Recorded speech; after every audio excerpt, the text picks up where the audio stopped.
এক ছাদে শুধু ভীম দেওয়া হয়েছে, আর প্রত্যেকটা ছাদই হচ্ছে গিয়ে ফেলার ছাদ। আপনার কাজের লাইফে আপনি এরকম কনসার্ট ছাদ কতগুলা বাড়িতে করছেন? তাই আমার লাইফে 10-12টা করা হয়েছে। 10-12টা বাড়িতে এরকম কনসার্ট ছাদ নির্মাণ করছেন।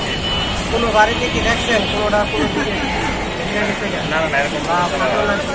না না না। আরে না, মাথা আপনারা যখন ডিজাইন করেন তখন দেখবেন প্রত্যেক ছাদেই ভীম ছাদ দেওয়া থাকে, এরকম কনসেল ছাদ কমই দেওয়া থাকে।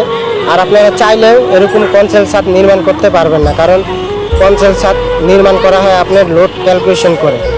আপনার বাড়ির লোড যদি কম থাকে তাহলে আপনি কনসেল ছাদ নির্মাণ করতে পারবেন, এবং আপনার বাড়ির ক্যাটাগরি দেখতে হবে, যেমন আপনি কোন ধরনের রুমের ডিজাইন এবং বাড়ির ডিজাইন করছেন এর উপরে ভিত্তি করে আপনার কনসেল ছাদ নির্মাণ করতে পারবেন কি পারবেন না এগুলো আগে ডিসাইড করা হয়, তারপরে কনসেল ছাদ নির্মাণ করা হয়।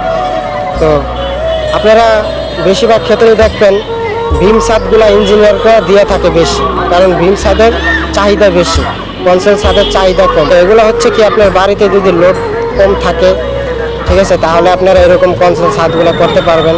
বাড়িতে যদি লোড ক্যালকুলেশন করে যদি দেখে ইঞ্জিনিয়ার আপনার বাড়িতে লোড বেশি, তাহলে আপনারা এরকম কনসেল ছাদগুলো নির্মাণ করতে পারবেন না, কারণ একটা ইঞ্জিনিয়ারের উপরে ভিত্তি করে একটা বাড়িটা, যে আপনার বাড়ি কতটুকু লোড নিতে পারবে, এবং কনসেল ছাদ দিলে আপনার বাড়িটা কি থাকবে না পরে ভবিষ্যতে ফাটল ধরবে, এগুলোর উপরে ভিত্তি করে কনসেল ছাদ নির্মাণ করা হয়।